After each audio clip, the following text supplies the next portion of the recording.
Eh bien, bonjour à tous, j'espère que vous allez bien. Bienvenue pour ce live métier en ce jeudi à 25 février. Aujourd'hui, c'est moi, Merwan, qui vais présenter ce live métier. J'en suis très ravi. Et je vais être accompagné de mon cher collègue Mathéo. Mathéo, comment vas-tu aujourd'hui?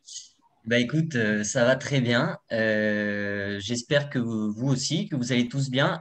Moi, je vais m'occuper un petit peu du chat, c'est-à-dire que vous allez poser toutes les questions que vous avez envie de poser à Johan, et moi, je m'occuperai donc de les lui poser pour qu'il puisse vous répondre. Merveilleux. Eh bien, écoute, super. Merci beaucoup, Mathéo. Et nous accueillons aujourd'hui, nous avons l'honneur d'avoir Johan. Bonjour, Johan, comment vas-tu? Ça va bien, merci. Bonjour à tous. Ça va bien, il fait un petit peu plus beau que Oui, d'habitude. Du coup, le soleil, ça fait sourire et ça fait tout à plaisir. fait. Ça fait du bien. Très bien. Bah, ce que je propose, c'est que je vais directement partager mon écran et on va commencer donc la présentation et on va aller naturellement vers la première question. Donc, Johan, quel est ton métier et comment l'expliquerais-tu à un proche? Oui, bah du coup, je suis actuellement donc chef d'entreprise. Donc, je suis directeur de deux salles de sport sous une enseigne qui s'appelle l'Orange Bleu. Donc, Hmm. située dans la Vienne, dans le 86, à Chauvigny et Montmorillon, pour les villes exactes. Voilà. Ça marche très bien. Et donc, Chevigny et Montmorillon qui sont des villes de. J'ai un petit bug de partout. Ah, c'est bon. Et qui sont Proche de des villes Poitiers. de. Faut être proche de Poitiers, c'est ça. Donc, Voilà, tout à fait. dans le sud-ouest, à peu près. Voilà, exactement. Très bien. Et du coup, ensemble, on a prévu une petite slide avec différents éléments, une photo et un peu les différents aspects de ta profession en tant que chef d'entreprise. Donc, ce Voilà. que je te propose, c'est qu'on revienne un petit peu sur les différents points ensemble. Ouais, bien sûr. Donc là, on voit déjà une petite photo d'une des salles. Donc, en gros, pour faire simple, donc j'ai simplifié bien évidemment. Chef d'entreprise, en fait, c'est principalement être en charge du bon fonctionnement de l'entreprise. Donc, notamment, assurer la rentabilité de l'entreprise, parce que le but d'une entreprise, c'est bien évidemment pouvoir gagner de l'argent, non seulement pour pouvoir payer les salariés, mais pour pouvoir que l'entreprise persiste le plus longtemps possible. Donc, ça, c'est le premier point. Après, plus concrètement, aujourd'hui, moi, je suis donc directeur, je suis pas coach. Donc, c'est essentiellement les coachs qui s'occupent des prestations et des services, en fait. Donc, tout ce qui va être encadrement des adhérents dans les différents espaces et notamment la réalisation des cours collectifs. Donc, moi, mon but, c'est de pouvoir manager ces coachs pour que les adhérents soient satisfaits. Donc, ça, c'est le deuxième point. Et après, Ouais. finalement, pour faire vraiment très, très simple, hein, qu'est-ce que fait un chef d'entreprise? Donc, comme je l'avais dit, vraiment, le but, c'est de pouvoir garantir la stabilité financière, donc d'être vraiment au courant de pouvoir gagner de l'argent en continu. Donc, c'est-à-dire que il faut que les recettes, donc ce qui rentre dans la caisse, soient supérieures à ce qu'on dépense. En gros, c'est ça, une rentabilité d'entreprise. Et après, au quotidien, du coup, ça sera gérer les équipes, s'assurer de pouvoir déléguer au maximum un maximum de tâches, parce que Mm. du coup, le chef d'entreprise, il ne peut pas tout faire hein, de A à Z. Et après, ce sera plein de petites tâches annexes comme aller prospecter au maximum, se charger de la communication de l'entreprise pour faire parler de soi et de pouvoir exister au quotidien.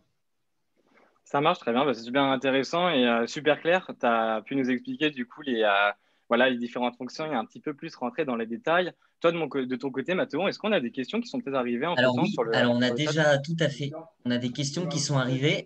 On a Ali qui nous demande, qui nous dit donc que toi, Johan, tu es directeur de salle de sport, et elle demande si ça veut dire que les salles, elles sont actuellement fermées. Alors oui, nous on préfère le terme de en cours d'ouverture. Bon, c'est juste un terme joli, mais on propose tout de même des prestations, en fait, notamment des prestations en ligne. Voilà. Ça marche. Et du coup, une prestation en ligne, finalement, ça va être quelqu'un qui est sur son téléphone, qui va suivre un coach et qui va essayer de reproduire un peu les exercices Ouais, indiqués, c'est ça? exactement, téléphone ou ordinateur. Hein, nous on préfère plutôt l'ordinateur parce que comme ça les personnes nous voient en plus grand, en fait. Et donc des cours collectifs, du coup, sur Facebook Live. Et après, on propose également des coachings individuels sur Zoom, un peu comme on fait maintenant. Mais du coup, l'avantage de ces coachings individuels, c'est que le coach peut voir les adhérents, les corriger, les motiver.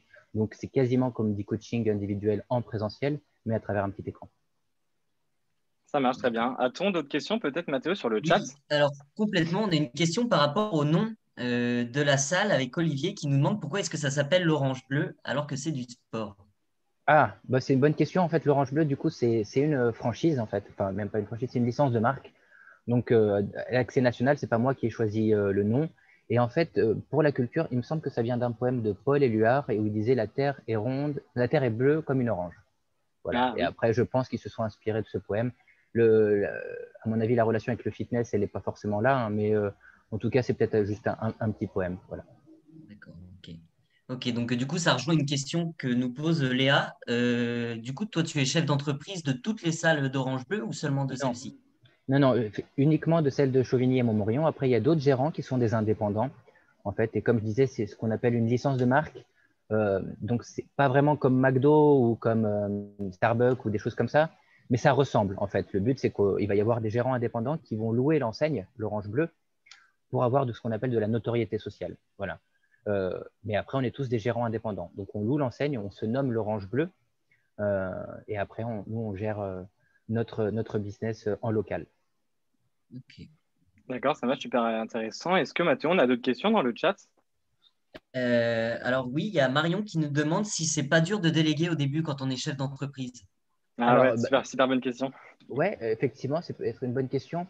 Au début, effectivement, on a un peu peur de déléguer parce que on ne fait pas forcément confiance aux autres, hein. On a un peu peur de savoir si la personne va le faire, en tout cas aussi bien que nous, on le fait. Mais après, on est un peu obligé, hein. Et en fait, on met un peu d'eau dans son vin. On se dit, bah, on ne peut pas être partout. Donc, on essaye de former au maximum, d'expliquer. Si ça passe pas une fois, on réexplique deux fois, trois fois, et ça fait preuve de patience. Mais on est, quoi qu'il arrive, à un moment obligé de déléguer parce qu'on ne peut pas être partout. Voilà. Ça marche super intéressant. Moi, j'avais une petite question un peu personnelle. Du coup, tu es chef d'entreprise, mais en fait, il y a un petit peu répondu au fur et à mesure par rapport aux questions de nos chers participants. Du coup, en fait, tu as repris, enfin, tu as adhéré, on va dire, à une licence qui existait déjà. Ouais, c'est Et, ça. et en gros, tu t'es greffé un petit peu à tout ce processus, c'est bien ça? C'est un peu ça. En fait, moi, j'avais le choix au début entre choisir plusieurs enseignes, hein. Je voulais ouvrir une salle de sport. Et en fait, celle qui m'a le plus séduit, effectivement, c'est l'Orange Bleu parce qu'il y a notamment des cours collectifs et des encadrements où le coach est vraiment très présent en salle. Aujourd'hui, il va y avoir d'autres enseignes, hein, où les coachs sont un peu moins présents. Ça va être des cours vidéo ou des choses comme ça. Et en tout cas, moi, ce n'était pas ma philosophie. Pour moi, ma philosophie, c'était vraiment un encadrement et un apprentissage par l'être humain qui était Mm. pour moi la priorité parce que je considère qu'on n'est jamais mieux, en tout cas servi ou appris, que quand on est en contact d'un être humain, en fait. Voilà, plus que des cours en visio. Enfin, aujourd'hui, on fait du visio, mais c'est des coachs qui connaissent, en tout cas. Mais en tout cas, des cours vidéo d'autres coachs qu'on ne connaît pas, voilà, c'est pas forcément le mieux. Et c'est pour ça qu'aujourd'hui, j'ai choisi l'Orange Bleu, mais j'aurais pu choisir une autre enseigne en soi. Mm. Voilà. Ça marche très bien. Est-ce que Mathéo, nous avons peut-être de nouvelles questions qui sont arrivées au fur et à mesure? Non, on n'en a pas pour l'instant. Je pense qu'on peut continuer. Très bien. Du coup, maintenant, Joanne, un peu qu'on a expliqué ton métier dans les grandes lignes, voilà les différentes fonctions, les différents aspects.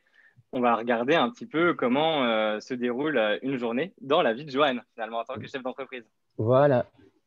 Donc, réveil toujours assez tôt. Au début, j'arrive le matin à 8h30. Je fais un petit point avec l'équipe. On regarde si la salle est en bon état. Donc, quand je dis l'entretien, c'est principalement du ménage euh, pour regarder si tout est OK, les sanitaires sont propres, les vestiaires sont propres, etc. Et on fait un petit point avec l'équipe sur la journée, sur ce qui va se passer. Nous, on a un petit classeur dans lequel on va savoir quels sont les rendez-vous qu'on a, quels sont les prospects qu'on peut accueillir, etc. Donc, on fait un petit point, on va dire, de 8h30 à 9h. Et après, moi, je vais rester en gros à l'accueil pour faire de la vente ou tout simplement gérer les mails s'il n'y a personne à l'accueil, gérer les mails et faire de la communication interne. Ça marche Ensuite, très bien. sur les coups du coup midi, une pause déjeuner, hein, comme tout le monde. Et après, l'après-midi, ça va être principalement tout ce qui va être des tâches parasites, en fait, ce que moi j'appelle ça, mais ça va être des tâches administratives, payer les factures, regarder si on peut faire des nouveaux partenaires, et éventuellement après élaborer une stratégie de l'entreprise. Pour ensuite, après, vu que nous, on réouvre le soir sur les coups de 17h, parce qu'en gros, nous, on est ouvert le matin à l'accueil au public, hein, de 9h à midi, enfin de 9h à 13h et ensuite de 17h à 20h30. Donc là, je me reprépare pour être de nouveau à l'accueil, faire un petit point rapide avec l'équipe pour voir qui on va avoir le soir et m'occuper de la présence accueil, de pouvoir vendre si jamais on a des personnes qui viennent prendre des renseignements, en fait, tout simplement. Ça marche, super intéressant. Mathéo, on a des questions peut-être qui sont remontées au fur et à mesure? Oui, complètement, Merveilleux. complètement. On a Ali qui demande combien est-ce qu'il y a d'employés dans tes deux salles, Johan? Ouais, alors j'ai 3 employés pour la première salle. Donc du coup, j'ai embauché notamment une responsable de salle, donc qui elle fait quasiment toute ma partie que je fais là sur la journée. Et sur l'autre salle, moi j'ai 2 employés du coup qui sont coachs. Donc moi je suis principalement actuellement sur la deuxième salle parce que je n'ai pas de responsable de salle. Voilà. D'accord, ok. Ok, donc on a une deuxième question d'Olivier qui dit que du coup, présence à l'accueil et vente sur ta journée type, mais qu'est-ce que tu vends? Des abonnements. Voilà. Des abonnements et du coup, moi, naturellement, la question qui me vient, c'est arrives-tu à continuer à vendre des abonnements malgré le contexte sanitaire actuel? Bah, aujourd'hui, effectivement, on a beaucoup, beaucoup réduit, mais après, on va dire que je me suis un petit peu plus bougé. Et bah, depuis la semaine dernière, on a commencé à revendre des abonnements avec différents types de prestations, soit des prestations en ligne, soit des abonnements dans lesquels les prélèvements commenceront à l'ouverture de la salle de sport. Voilà. Bien, félicitations. Je trouve génial que ça puisse reprendre malgré la période qu'on est en train de Malgré, ouais. vivre et on est super content. Johan, Mathéo, peut-être d'autres questions Oui, qui tout sont à fait. arrivées? J'enchaîne avec une question de Marion qui demande si vous vendez des produits dérivés type cadenas, gourde. Alors, c'est possible. Nous, pour l'instant, on ne le fait pas. On va peut-être le mettre en place. Mais parce que pour moi, c'était. Enfin, je voulais pas avoir des tâches supplémentaires comme de la gestion de stock, etc. Je voulais vraiment me concentrer sur la vente d'abonnements qui, pour moi, est beaucoup plus rentable que les produits dérivés où les marges parfois sont minimes. Et c'est un calcul à faire en fait que j'ai pas encore fait. Mais pour moi, les marges de petits produits sont tellement minimes que ça demande pas plus de temps de devoir commander, de devoir gérer les stocks, etc. Voilà. Donc je l'ai pas encore fait. Ok, ok. Du coup, j'enchaîne parce que c'est vrai que là, les jeunes me posent beaucoup de questions. Ali qui nous demande s'il y a des périodes de l'année où il y a plus d'abonnements. Oui, alors il y a 2 périodes. Effectivement, c'est une très bonne question. C'est septembre, donc c'est la rentrée, en gros la rentrée scolaire. Et la deuxième période, ça va être janvier, après les bonnes résolutions, où les gens se disent au nouvel an, bah, il faut que je perde un peu de poids ou il faut que je me remuscle. Et effectivement, en janvier, il y a de nouveau énormément d'inscriptions.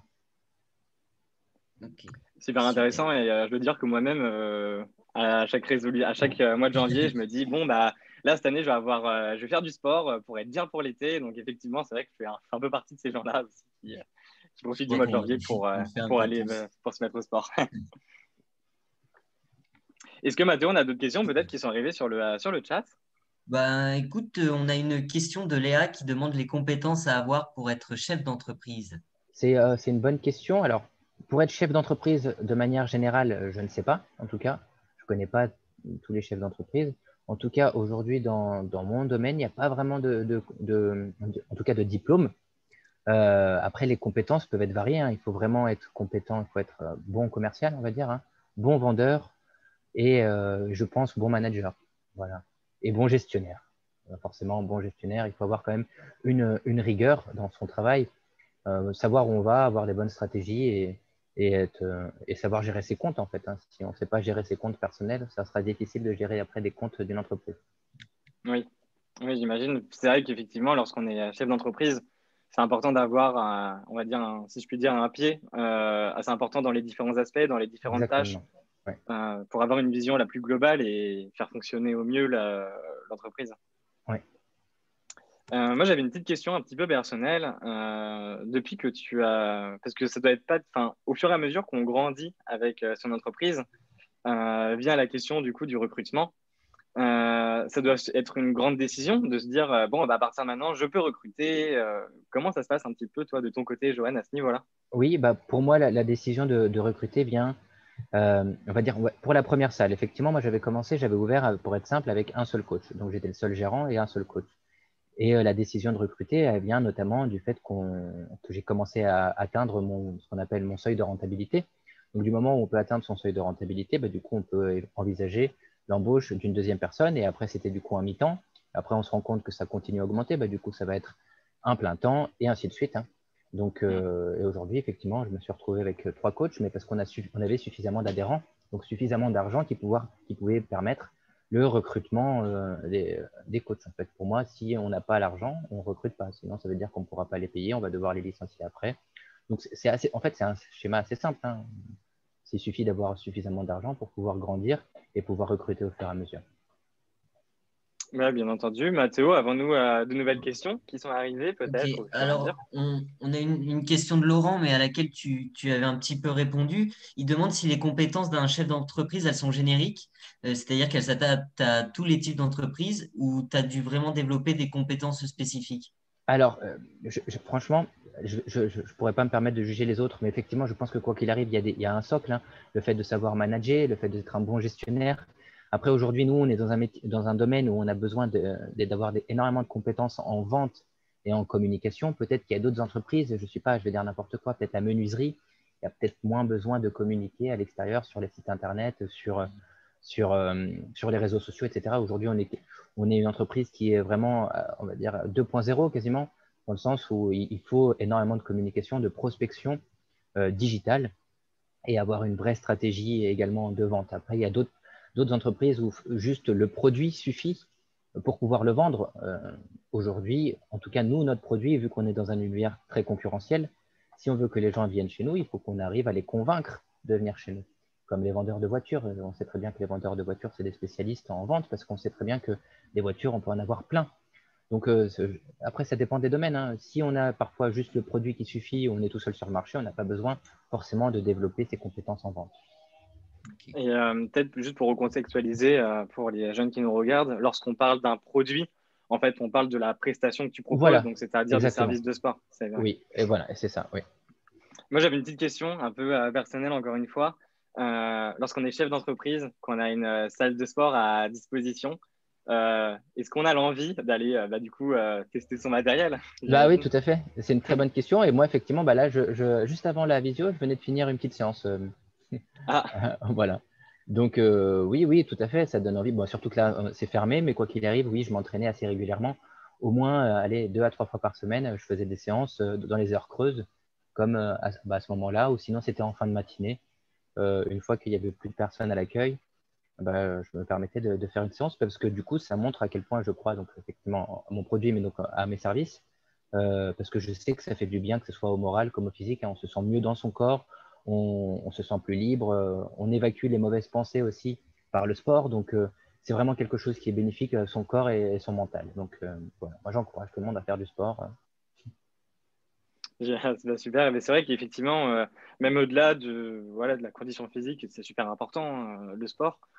J'imagine que c'est important aussi pour toi de connaître le matériel, Oui. de connaître un peu les différentes spécificités des prestations que tu vends, d'avoir une visibilité complète aussi là-dessus. J'imagine que ça doit avoir un impact quand même assez fort.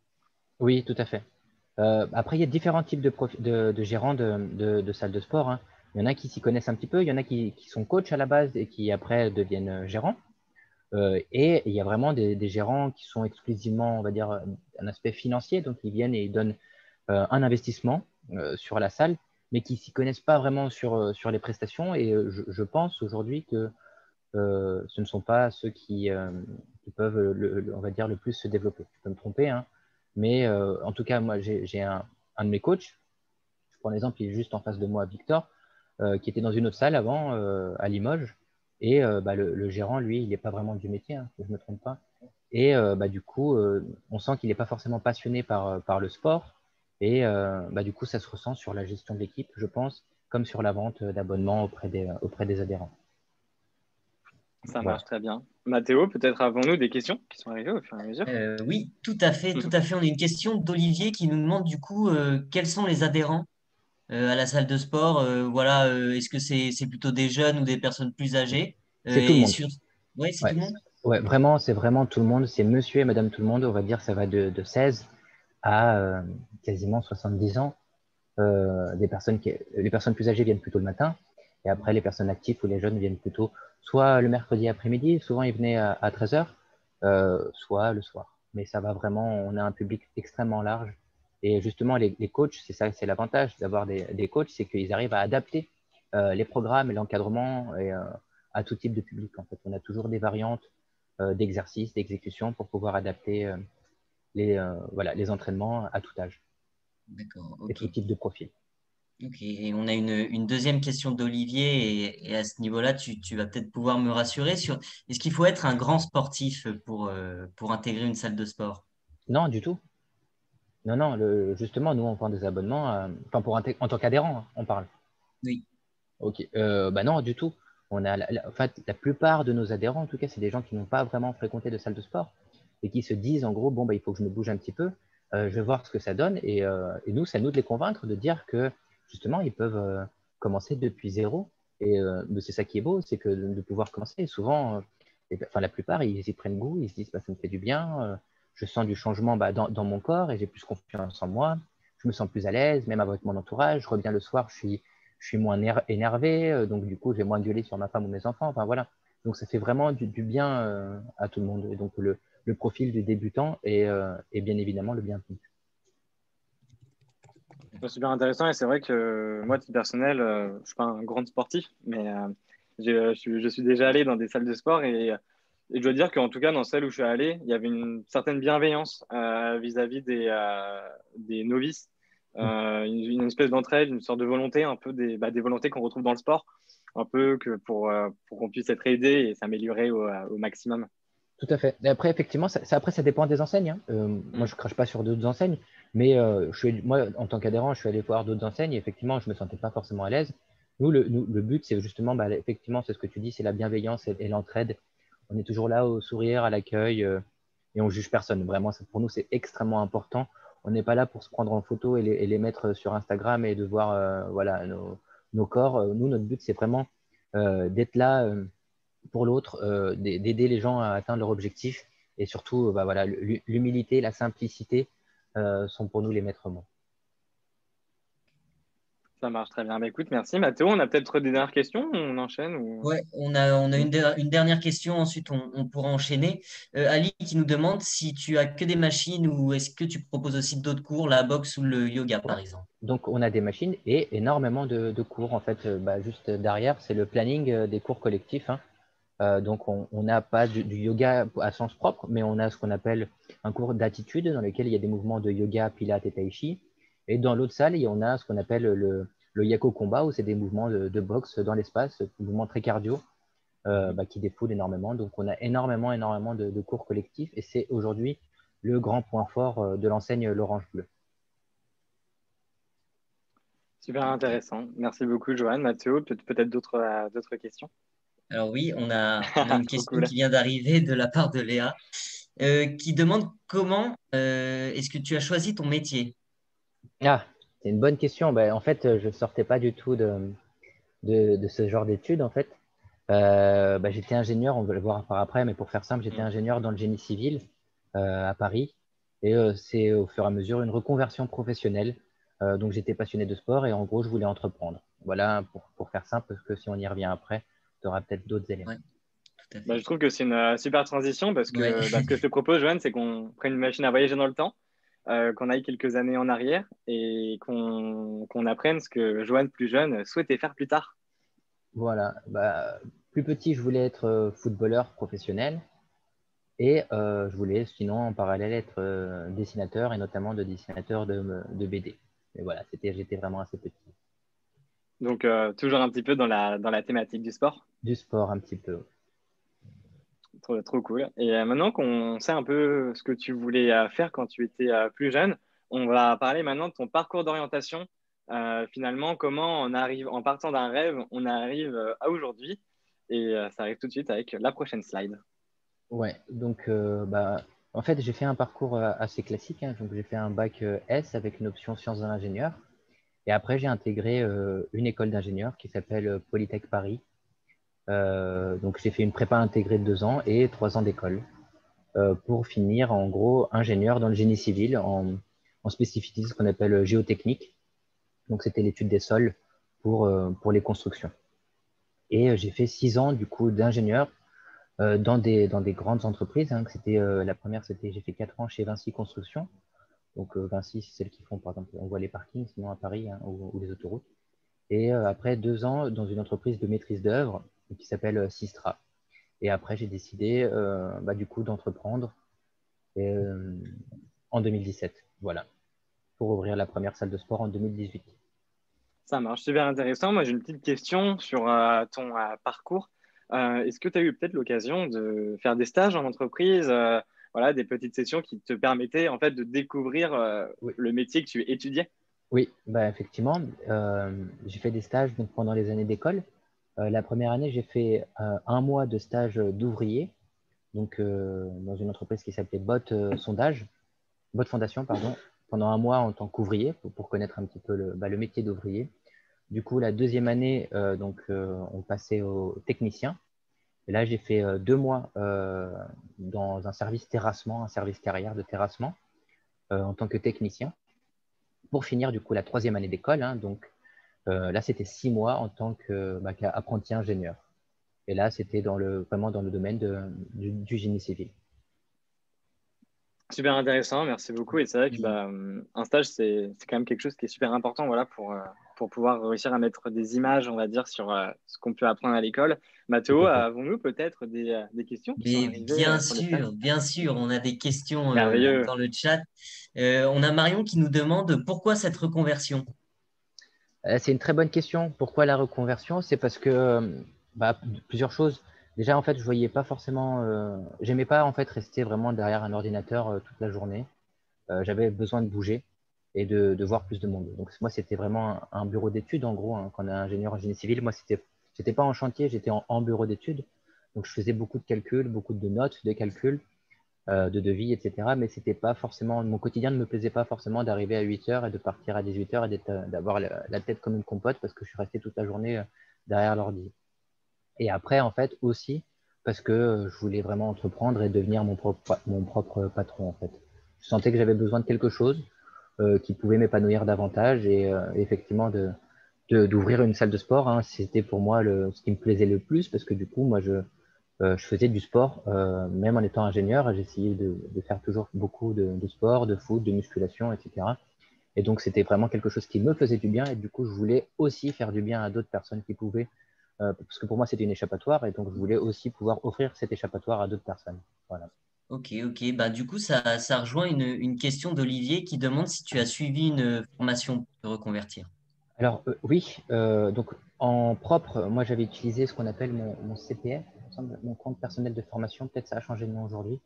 À la Chambre de commerce de Paris, 3 jours pour entreprendre, pour voir comment est-ce que, enfin justement, parce que en tant qu'ingénieur, ça n'a pas vraiment le profil d'un chef d'entreprise, et donc c'était vraiment un domaine que je connaissais pas vraiment enfin, que je connaissais pas du tout. Hein. Enfin, je devais aller voir des banques, je devais faire un business plan, je devais faire plein de choses qui me parlaient pas en fait. Hein. Donc j'ai fait ces 3 jours-là et je me suis dit bon bah écoute, je suis peut-être capable de le faire. Et après, il y a eu une deuxième formation et ça, c'était pour l'Orange Bleu, en fait, pour comprendre plus les concepts de l'Orange Bleu. Voilà. D'accord, ok. Et alors, en tout cas, sache que la photo que tu as mise à droite suscite des réactions dans le chat avec Ali qui nous demande donc, qui nous dit qu'on dirait un château et qui demande si c'était ton école. Non, et c'était à Paris. Il me semble que c'était à la Sorbonne, en fait. C'est là où on avait fait la remise des diplômes. D'accord. Ok. Super intéressant. Mathéo, avons-nous peut-être d'autres questions qui sont arrivées au fur et à mesure? Eh bien, non, à part Ali qui nous redit que c'est magnifique, mais sinon, on peut continuer. Moi, j'avais juste une petite question un peu sur ton parcours, Johan. Parce que effectivement, en fait, moi, ce que je trouve, enfin, c'est pas une question, mais plutôt quelque chose que je trouve super intéressant, c'est que bah, tu es parti sur un rêve d'enfant. Au fur et à mesure, rien ne t'a empêché bah, finalement d'apprécier d'autres choses et partir dans des filières un peu scientifiques pour ensuite faire une reconversion. Ce qui est assez intéressant, moi, je trouve, au fur et à mesure, c'est en fait le fait de toujours évoluer en fait au fur et à mesure, toujours avoir cette envie de se réorienter. C'est jamais trop Ouais. tard, finalement, de toujours avoir envie de nouvelles choses. Et je trouve que ton parcours l'évoque très, très bien. Bah, c'est exactement ça. Hein. Moi, je regrette pas du tout d'avoir travaillé avant, enfin, d'avoir fait des études que j'ai fait dans le génie civil, parce que quoi qu'il arrive, ça m'a appris énormément de choses. Hein, ce que je disais, c'était aussi pour moi une rigueur de travail, de savoir comment et quand se concentrer suffisamment pour pouvoir être efficace dans son travail, c'est super important. Et, euh, Et effectivement, après, c'est l'envie et la passion qui fait qu'on y croit et il faut persévérer parce que parfois, aujourd'hui, hein, c'est pas toujours très simple. Faut pas se mentir, hein, ça demande beaucoup d'investissement, beaucoup de travail, beaucoup de temps. Mais quand on veut vraiment quelque chose, je pense que la plupart du temps, on peut y arriver. C'est un très très beau message et je le partage totalement. Mathéo, peut-être une question est arrivée ou sinon on passe à la Tout à suite. fait. Alors, écoute, t'as mis parfait. On a une question qui vient d'arriver de Marion, qui demande si c'est ton papa sur la photo Oui, ouais, et c'est mes parents. et qui fait la remarque que vous avez la même couleur de cravate et de nœud papillon. Et aussi, elle pose une autre question en demandant si tes parents, ils ont supporté en fait, ou comment ils ont pris le fait que tu aies voulu changer de métier. Pas très bien au début. Pas vraiment très bien parce que j'avais vraiment une bonne stabilité en tant qu'ingénieur, hein. Je gagnais beaucoup plus d'argent qu'aujourd'hui et j'avais notamment un CDI. Aujourd'hui, les CDI, effectivement, c'est ce que tout le monde veut. Donc, effectivement, il ne l'avait pas très bien pris. Mais après, je pense qu'avant tout, ce que veut un parent, c'est que ses enfants soient épanouis. Donc, c'est aussi avec beaucoup de pédagogie que je leur ai fait comprendre que je serais davantage épanoui en essayant de construire mon rêve que de vivre et de m'ennuyer le reste de ma vie avec un métier qui ne me correspond plus. Et je n'avais pas envie d'arriver aigri et frustré à 60 ans en me disant que j'aurais pu faire ça. Voilà. Ok, ok, ok. Super, super intéressant. Donc, on va passer directement donc, à la suite de la template euh, avec une petite question qu'on a trouvée ensemble et que je vais te laisser poser à l'ensemble de nos participants, Joanne. Du coup, à votre avis, combien coûte la mise en place d'un club de sport? À vous. Et Mathéo va nous faire remonter les réponses au Tout à fur et fait. à mesure dans le chat. Alors déjà, on a déjà des réponses. On a Laurent qui nous dit que c'est la B 200 000 euros. Ali qui dirait que c'est au moins la B. Marion qui nous dit A. Un petit peu partagé. C'est un petit peu partagé. Voilà, on a Olivier qui nous dit 150 000. Donc, donc c'est aucune des deux. C'est prends pas de risque. Olivier, il est malin, il coupe la poire en deux. Ouais. Clémence qui nous dit qu'elle pense que c'est la B. Mhm. Très bien, on va peut-être laisser Ouais. du coup Joanne nous indiquer C'est la bonne effectivement, réponse. en tout cas pour mes clubs à moi, c'est 200 000. Et effectivement, il y avait quelqu'un qui avait mis minimum 200 000 et c'est minimum 200 000, hein. Parce qu'il faut savoir que Chauvigny et Montmorillon, c'est des zones plutôt rurales. Et les clubs que j'ai fait, en gros, c'est ce qu'on appelle des mini-clubs, donc adaptés aux zones rurales, avec une plus petite surface, donc c'est environ 500 mètres carrés. Mais beaucoup de clubs font 800, 1000 à 1500, voire même plus. Et là, l'investissement est largement supérieur. Moi, j'ai une petite question naturellement qui me vient lorsqu'on évoque ces chiffres. Comment on fait lorsque on veut se lancer donc, dans la création voilà, d'une entreprise pour obtenir une telle somme? D'abord, on fait un business plan Hmm.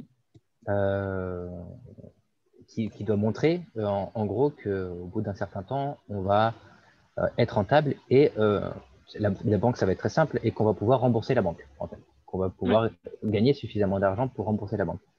Après, il fallait un apport personnel également. Donc moi, j'avais un apport personnel pour la première salle et un tout petit apport pour la deuxième. Euh, voilà. Après, ça dépend du profil de chacun. Parfois, il faut beaucoup plus d'apport, d'autres beaucoup moins. Et, euh, pour la petite anecdote, moi, sur la première salle, j'avais vu 10 banques, j'ai eu 9 refus. Donc, une seule m'a accepté. Et pour la deuxième salle, j'ai fait 11 banques et j'ai eu 10 refus. Et une seule m'a accepté qui n'est pas la même banque. Ah Voilà. oui, Donc, donc qui n'est pas la même banque. juste rapidement pour contextualiser, apport personnel, c'est l'argent que tu as déjà Oui, à tout à la fait. base. C'est l'argent Et que moi, j'avais économisé en tant qu'ingénieur au fur et à mesure pour pouvoir, en gros, ouvrir la salle. ça marche. Ah oui, donc finalement, ça a été, je dirais presque un combat, que ça soit au niveau mental pour pas perdre espoir, parce que j'imagine que toi, tu croyais dur comme fer dans ton projet. Ça peut être démotivant, j'imagine, lorsqu'on présente son projet aux banques et qu'elles refusent de nous Oui, prêter l'argent. Ça peut vouloir dire qu'elles n'ont pas forcément confiance en la solidité du projet. Ou en Mais moi. finalement, tu n'as pas relâché, tu as continué Ouais, jusqu'à y tout à arriver. fait. Ouais, tout à fait. Et souvent, on a tendance parfois à le prendre personnellement, hein. On se dit, bah, en fait, ils n'ont pas confiance en moi. Euh, je suis peut-être trop jeune, je viens pas du milieu. Enfin voilà, on se pose plein de questions. Mais pour moi, en fait, c'est contre-productif de se mettre des pensées négatives. En fait, il faut continuer à aller de l'avant. Le but, c'est de pouvoir s'améliorer, de pouvoir présenter de mieux en mieux le projet devant les banques et jusqu'à que ça marche, hein. Il ne faut pas se décourager. Des banques, bah, il y en a plus de 10, hein, donc après, ça devient une routine, hein, en fait, hein. Enfin, un rendez-vous comme un autre. Super intéressant. Mathéo, avons-nous peut-être des questions sur le chat? Alors tout à fait, on a une question d'Olivier et qui demande s'il faut bien choisir l'emplacement de la salle de sport Oui, pour peut-être… Oui, Oui, c'est super important comme tout local, hein, d'être dans une artère passante, en fait, au maximum. Moi, la première salle, je suis à côté d'un Décathlon et d'un McDo et à l'entrée d'un Leclerc. Donc là, je suis visible. Et en plus, une station-service à côté. Donc, quand il y a énormément de voitures qui passent, on nous voit tout le temps et c'est super important. La deuxième, je suis beaucoup moins visible et d'ailleurs, on le sent un petit peu. Il y a quand même moins d'affluence, moins de passage des personnes. C'est plus un lieu de destination qu'un lieu de passage. Donc voilà, mais sauf que j'avais pas eu le choix sur le deuxième local. Ça reste quand même euh, une rue passante, hein, enfin, où il y a pas mal de voitures, mais il n'y a pas forcément d'infrastructure juste à côté. Et donc voilà, mais c'est super important, effectivement. L'emplacement du local est très important. Et petite question, en fait, lorsque tu vas vers les banques pour demander un prêt, voilà, pour une somme conséquente, j'imagine que ce lieu est déjà prédéfini. Oui, tout à fait. Tout à fait. La banque, elle va regarder. Parfois, elle peut même se déplacer pour voir s'il y a du monde, si le local est bien, etc. Donc, le lieu est bien évidemment prédéfini. Et moi, ce qui avait aidé, en tout cas, pour la première banque, c'était l'emplacement, enfin, pour la première salle, pour la banque qui m'a suivi, du coup, c'était qu'ils avaient jugé un très bon emplacement. Voilà. Très bien. Merci beaucoup, Johan. Mathéo, avons-nous des questions peut-être qui sont arrivées au fur et à mesure sur oui, le chat? oui, tout à fait. Olivier nous demande si tu habites près de ta salle de sport, du coup. Non, du tout. En fait, j'habite à Poitiers. Donc, c'est à 1 heure de la deuxième et c'est à, on va dire, 35 minutes de la première salle. Ok. Ok. Ça marche, très intéressant. Mathéo, d'autres questions peut-être? Non, on n'a pas d'autres questions pour l'instant. Ça marche très bien. Johan, tu nous as offert plein de petites photos pour illustrer un peu ton métier dans la vie de tous les jours. Ah oui. Ce que je te propose, c'est de nous expliquer photo par photo un peu qu'est-ce que ça représente. Oui, bah alors c'est vrai qu'aujourd'hui c'est quelque chose en tout cas qui prend énormément de temps, c'est de la communication et notamment de la communication digitale. Euh, Parce que c'est ce qui permet en fait à la personne qui connaît pas la salle de sport de pouvoir déjà se projeter en fait dessus. Donc c'est important de mettre des images, de mettre des vidéos, etc. pour pouvoir que la personne puisse déjà voir bah, il y a qui, comment ça marche, quel cours il y a, etc. Donc aujourd'hui en ayant deux salles, donc du coup ça me fait doubler, on va dire mon temps sur les réseaux. Donc il y a Facebook pour les deux salles, il y a Instagram pour les deux salles et notamment un site internet également dans lequel maintenant je passe de plus en plus de temps qu'on est fermé pour essayer de vendre, on va dire, en ligne. Donc voilà un petit peu les petites images, hein. Et pas hésiter, enfin moi je mets pas mal de vidéos, comme on voit il y a un cours de step en plein milieu, ça c'est sur la deuxième salle. Il y a une vidéo de témoignage d'une de nos adhérentes qui a réussi à perdre, non ça c'est pas écrit maintenant, qui avait réussi en tout cas à l'époque à perdre 14 kilos je sais pas, en 1 an, et après d'autres photos sur la deuxième salle, etc. Voilà. J'ai une petite question qui me vient en voyant la troisième photo, celle du bas. Donc l'orange-bleu Chauvigny, libre accès de 6 heures à 23 heures. Oui, C'est pas forcément des horaires, et même 7 jours sur 7, c'est pas forcément des horaires qu'on a l'habitude de voir dans le monde professionnel. Toi, par exemple, Joanne, ça peut t'arriver de travailler lors de ces créneaux-là? non. Non, je ne me cache pas. Là, on laisse le libre accès. En fait, les gens, ils viennent tout seuls avec des passes. Euh, Ça m'est déjà arrivé ponctuellement de travailler jusqu'à tard, mais jamais jusqu'à cette heure-là. Et surtout que je m'oblige à pas le faire, parce qu'après, j'ai une vie de famille. Et je considère aussi que mon temps doit être passé avec ma femme et mes enfants, en fait, hein. Donc, pour moi, un chef d'entreprise doit aussi savoir dire stop, en fait. Voilà. Oui, oui, je comprends tout à fait. C'est vrai qu'effectivement, bah, un métier, c'est facilement très engageant, Ouais. d'autant plus lorsqu'on est en haut de l'entreprise. Donc, il faut s'imposer voilà, des temps pour pouvoir Tout à reprendre fait. ses esprits et pour être bien aussi. Et comme tu le Exactement. disais au début de l'heure, un esprit sain dans un corps sain. Voilà, tout à fait. Moi, pareil, c'est une rigueur, hein. Je m'impose ma séance de sport et je m'impose d'arrêter le travail. Sinon, on peut toujours se trouver des tâches, hein. Donc, il faut se l'imposer. Il faut se dire qu'on est des êtres humains comme tout le monde et on peut pas plus, mais voilà. On s'impose d'avoir une bonne hygiène aussi familiale, hein, qui est important. J'avais une Alors, question aussi. Je vois qu'on. Ah, pardon, Mathéo. Je te laisse la main, Mathéo, pour les pas de questions du chat. souci, c'est Pardon. qu'on a une question dans le chat de Ali qui te demande, Joanne, si ça te manque l'ambiance de la salle avec plein de monde. Ah, complètement. C'est vraiment, ça me touche directement. Ça, effectivement, ça manque et je pense qu'à Victor qui est en face, ça nous manque la salle avec tout le monde. Donc, effectivement, c'est quelque chose qui nous manque parce que c'était un lieu plein de vie, en fait, et qui nous donnait envie de se lever tous les matins, de pouvoir dire bonjour à tout le monde. Et quand les gens y partent, ils ont toujours la banane. Donc, c'est vraiment quelque chose qui nous manque et ce côté humain est quelque chose qui, en tout cas, nous pousse à nous lever tous les matins avec le sourire. D'accord, ok. Et donc, elle avait également posé une autre question dans son message en demandant si tu avais une idée de quand est-ce que les salles de sport allaient réouvrir. Non, j'ai pas d'idée du tout. Il faudra le demander au gouvernement. D'accord. Bah, s'il nous écoute. Et moi, j'avais une question. Peut-être avons-nous des nouvelles questions, Mathéo? Non, non, non, tu peux poser la tienne. Je vois que donc effectivement voilà l'activité va se faire par le biais du numérique. D'où l'exemple de Facebook. Facebook, je sais que c'est un outil qui peut être également utilisé pour créer des événements, pour créer un peu une communauté afin que les gens puissent se retrouver. Ça, j'imagine que c'est quelque chose qui est fort aussi dans ton métier à ce niveau-là.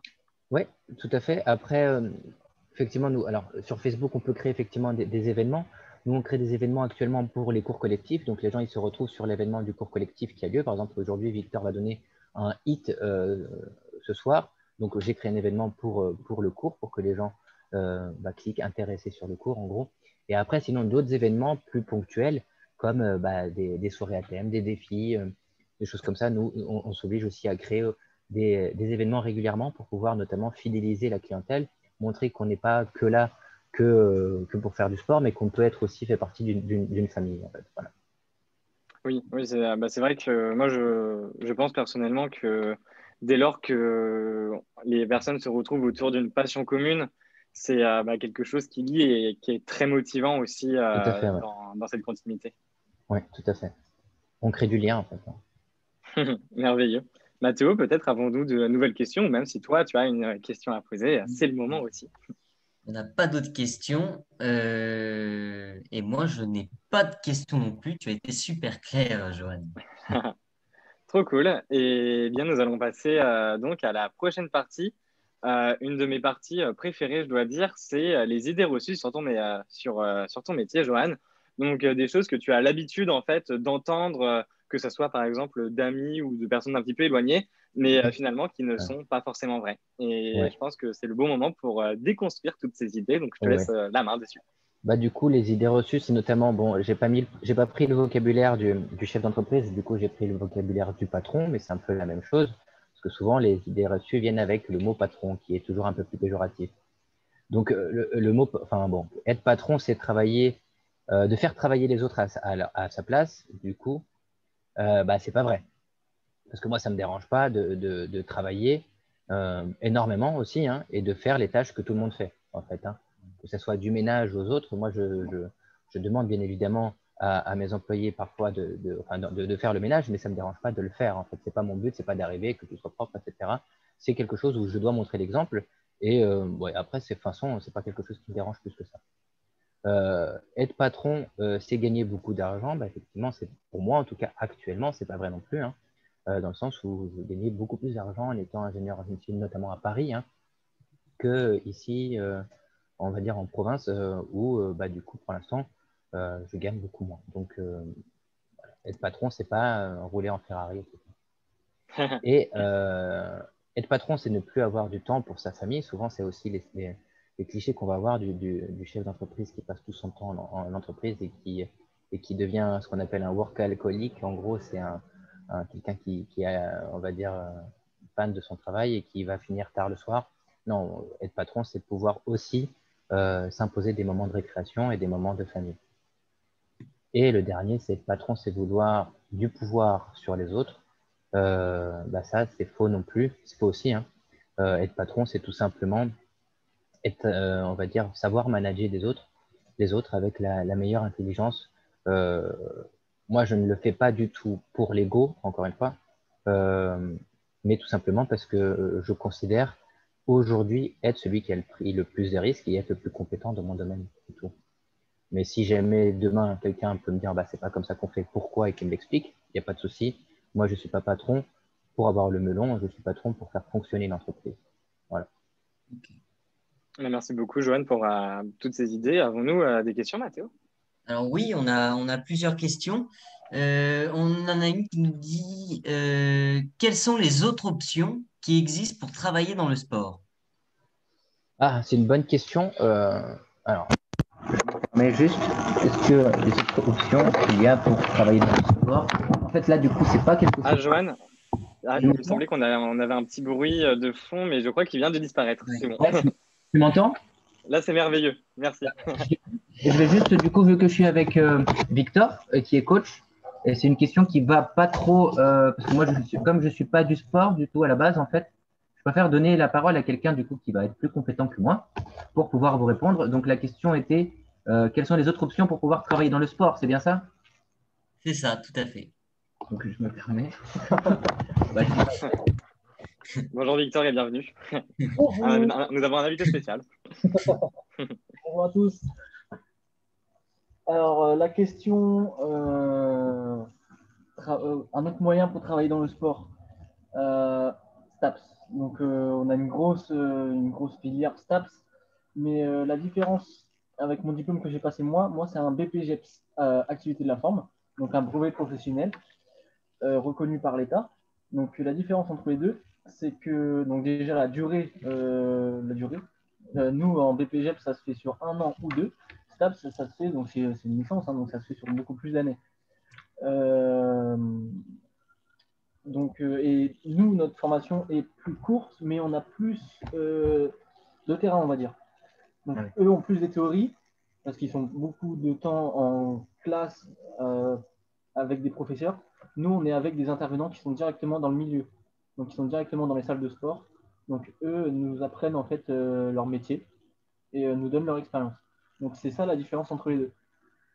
Ça marche. Et STAPS, pour recontextualiser, donc en fait, c'est la licence, en fait, donc c'est-à-dire après le bac pour rentrer dans les métiers du sport. Exactement, ouais.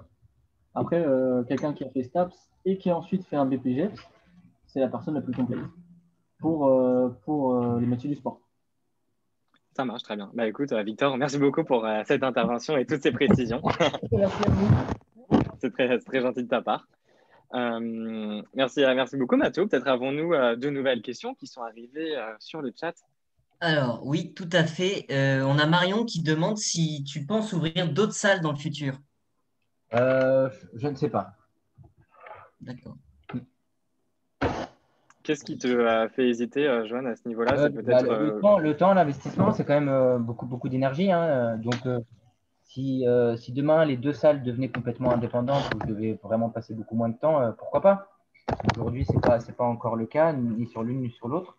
Mais après, en fait, encore une fois, moi, je me freine pas. Je sais pas comment demain sera fait. Donc, j'essaye aujourd'hui déjà de vivre le moment présent, de pouvoir sortir de la crise, de pouvoir ouvrir les salles. Et après, on verra comment demain sera fait. Mais aujourd'hui, je sais pas. c'est bien intéressant. Merci beaucoup, Joanne. Mathéo, peut-être d'autres questions qui sont arrivées?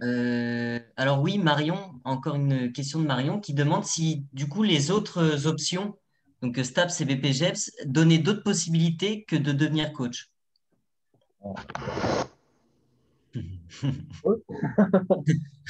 Donc, du coup, oui, STAPS, on peut s'orienter bien sûr vers. Je ne suis pas spécialiste du domaine, hein, mais à ma connaissance, STAPS, on peut s'orienter vers les métiers d'éducateur. Donc, pas forcément dans les salles de sport ou à l'école en tant que professeur de gym, plus avec des personnes handicapées, par exemple, ou staff, vers le staff kiné, il y a beaucoup de staff kiné. Donc voilà, on peut s'orienter vers le milieu médical ou le milieu du sport.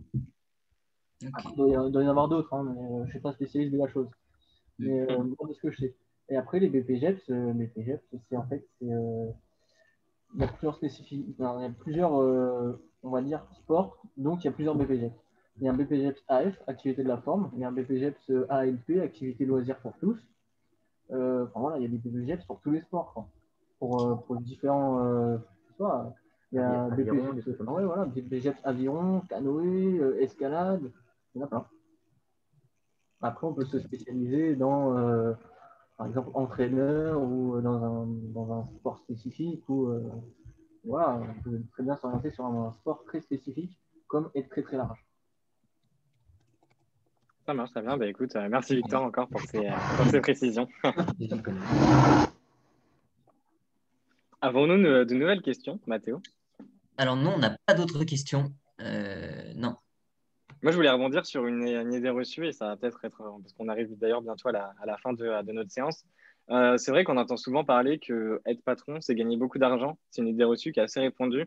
Moi-même, plus jeune, j'avais cette idée reçue. Comme tu l'expliquais au début, surtout dans la question, pour être patron, tu as dû emprunter de l'argent à la banque. J'imagine que être patron, c'est aussi devoir rembourser de l'argent. Donc l'argent qu'on gagne, c'est pas forcément celle qu'on va avoir pour soi. C'est Oui. quelque chose qu'on va devoir toujours constamment redépenser pour. Ben, ouais, heureusement, cet argent, je le vois pas. Celui que c'est pas de l'argent qui va rentrer dans mon compte et qui va ensuite ressortir pour le donner à la banque. Donc, c'est-à-dire, moi, j'ai pas d'ascenseur émotionnel. Il va directement à la banque, en fait. Euh, Moi, je me paye juste ce que je peux me payer, en fait. Mais oui, il y a beaucoup d'argent que je gagne aujourd'hui et qui va à la banque. Mais après, c'est un réel investissement parce que du coup, dans quelques années, je ne devrais plus rembourser cet argent-là. Et du coup, bah, c'est de l'argent qui pourra aller en entreprise, en fait. Voilà. Ça marche. Ok. Bah, écoute, merci, Joanne. Super intéressant. Eh ben, Merwan, on a des questions Allons-y. aux jeunes qui sont arrivés dans le chat. On a Ali qui demande s'il y a beaucoup de filles qui font ces métiers ou si c'est majoritairement des hommes. Alors, quel métier? De chef d'entreprise ou de coach? Eh ben, Coach. coach. Ali nous dit coach. Je pense que oui, il y a beaucoup de filles, hein. Il y a moitié-moitié, je dirais. Ça va être pareil. Ouais, moitié-moitié. D'accord. Ah ouais, moitié-moitié. Ok. Ah oui, oui, c'est bien. D'accord, bah, super. Super. On a Olivier qui demande si on peut avoir une séance gratuite avant de prendre un abonnement. Alors, c'est une bonne question, hein. Euh, Gratuite, oui et non. Maintenant, la plupart du temps, oui. La plupart des salles proposent une séance gratuite. Mais nous, on a changé un petit peu de politique là-dessus. Quand la personne vient, elle dit, bon, bah, je fais une séance gratuite, bah, nous, on lui dit c'est 10 euros et qui sera décompté de tes frais d'adhésion si tu prends un abonnement. Donc, du coup, elle est gratuite, oui, si tu t'inscris. Parce qu'on ne veut pas que les gens banalisent notre produit et qu'ils les dévalorisent en disant bah, c'est gratuit, je fais des séances gratuites, etc. Ici, voilà. Le but, c'est on est sérieux, on travaille comme des professionnels. On vient pas, demain, on ne va pas demander bah, tiens, je vais tester un iPod gratuitement pendant 2 jours et après je vous le rends. Non, voilà. Le but, c'est l'iPod, bah, tout le monde sait que, enfin, l'iPhone, tout le monde sait que c'est un produit de qualité. Et ben nous, c'est à nous de montrer que notre produit, il est aussi de qualité par le fait de ne pas le banaliser et de ne pas offrir de gratuité de cette forme. Voilà. D'accord. Ok. Parce que, petite question de curiosité, ça t'était peut-être déjà, ça arrive fréquemment que Oui, des personnes, non? Oui, ça arrive souvent. oui, oui, ça arrive fréquemment.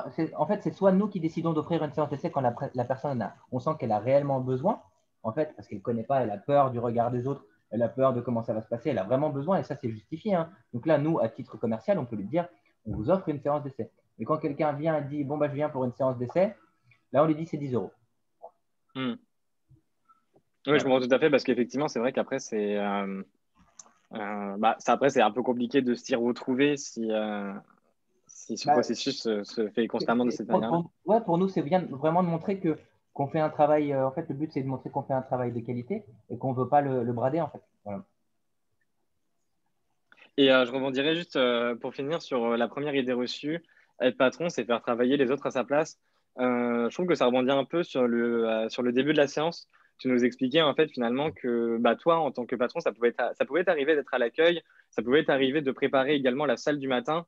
Et en fait, finalement, être patron, c'est être capable finalement de remplacer, d'aider ou même pour faire le travail des autres aussi également, Bah oui, tout à j'imagine. fait, Oui. tout à fait, tout à fait. Après, je ne suis pas tous les jours ici, par exemple, dans la deuxième salle. Il y a parfois, je suis dans l'autre salle ou parfois j'ai d'autres rendez-vous. Et donc, là, effectivement, c'est mes salariés qui vont devoir faire ce genre de tâches. Mais si moi, je suis présent, bah, je le fais en fait. Voilà. Aussi, bah, je contribue. Voilà. Eh bien c'est super intéressant. Merci beaucoup à Joanne. Mathéo, peut-être des dernières questions qui sont arrivées avant la fin Oui, de la séance. on a une dernière question. Alors du coup, on a une deuxième question qui vient d'arriver. Du coup, pour résumer, quelles seraient les qualités principales alors pour réussir? Je sais pas. Enfin, c'est une bonne question. Enfin, c'est une bonne question. En tout cas, pour moi, ce qui m'a permis, ça va être la persévérance, en fait. La persévérance, euh, la passion. Voilà, je pense que vraiment, la persévérance vient avec la passion. On ne peut pas persévérer si on n'est pas passionné par ce qu'on va faire, en fait. Euh, la rigueur, forcément, le travail. Et bon, voilà, pour moi, après, ça va être ça, en fait. Le travail, on n'a rien sans rien. Donc, il faut, il faut, il faut beaucoup travailler quand même. Ok. Ok, du coup, on a une toute dernière question d'Olivier qui demande si quand tu es en vacances, tu vas faire du sport dans ta salle. Alors, bah, la plupart du temps, quand je pars en vacances, je pars quand même en dehors de là où j'habite, mais je vais dans d'autres salles faire quand même du sport. Ça m'arrive, ça me fait du bien. Donc, déjà psychologiquement, de dire que j'ai pas envie de tout perdre, parce que souvent, quand on est en vacances, on mange, on boit, etc. Donc, mon but c'est voilà, de pas me laisser aller non plus. Et donc, j'essaye quand même de toujours garder une petite hygiène, ne serait-ce que de 1 ou 2 fois par semaine. D'accord. Si je vais pas à la salle, je fais quand même des exercices. Très bien. Bah, Ok. écoute, merci Joanne. Et j'ai le sentiment que cette question marque un petit peu la fin de notre séance parce qu'on va arriver à 15h58. Un grand Et puis, merci de ta présence, d'avoir pris le temps de nous expliquer bah, le métier de chef d'entreprise. C'est quelque chose, bah, on connaît tous ce métier, ça donne tous envie et bah, grâce à toi, on a des précisions supplémentaires. Alors, merci beaucoup. mais je vous en prie. En tout cas, j'espère avoir répondu à toutes vos questions. Et voilà, du coup, de se lancer, de persévérer, d'être passionné, essayer de trouver une passion. Pour moi, c'est ce qui permet de se réveiller le matin et d'être content et de pouvoir vivre au maximum. Voilà. Et je crois voir même Ali qui nous dit dans le chat, c'est vraiment intéressant, mais la salle de sport me manque encore plus. Bah, nous aussi, hein. Nous aussi, nous aussi. Donc, un grand merci à toi, Johan. Un grand Ouais, je merci vous à en toi, prie. Mathéo, de m'avoir Ouais, mais- accompagné pendant cette séance, d'avoir récupéré les questions de tous nos chers participants. Un grand merci à vous d'avoir suivi ce live métier en compagnie de Johan. N'hésitez pas dans la description à checker la page Stage Découverte Live pour si vous voulez suivre les prochains live métiers. Directement sur la page, vous aurez la programmation, les différents invités et vous pourrez aussi poser directement vos questions. À bientôt. À bientôt et au revoir à Ouais. tous. Et merci à Victor, effectivement. Merci à Victor aussi de sa petite participation. Au revoir à tous.